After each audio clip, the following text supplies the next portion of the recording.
15 वर्षांपासून रखडलेल्या मुंबई गोवा महामार्गावर गणेशोत्सवाच्या तोंडावर खड्डे तात्पुरते भरतात. मात्र महामार्गाचं काम अजून किती वर्ष रखडणार हा प्रश्न आहेच.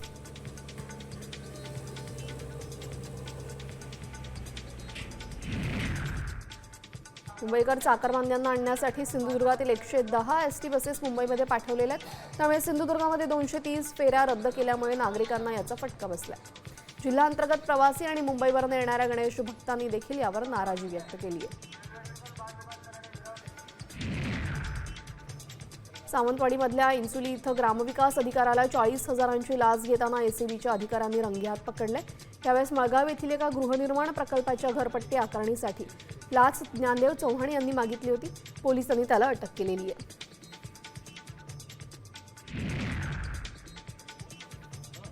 गणेशोत्सवासाठी कोकण रेल्वेच्या विशेष रोरो सेवा शुभारंभ झालेला आहे. कोलाड इथून कार ऑन रोल या सेवेचा प्रारंभ झाला असून कोकणामध्ये रेल्वेनं गाडी नेता येणार आहे. या सेवेला कोकणवासियांचा अल्प प्रतिसाद आहे. पहिल्याच ट्रिपमध्ये 5 वाहनं घेऊन कोकण रेल्वेची पहिली गाडी कोकणाकडे रवाना झाली. आता isakal.com आहे देशातील नंबर 1 ची मराठी न्यूज वेबसाईट. प्रत्येक अपडेटसाठी isakal.com ला नक्की भेट द्या.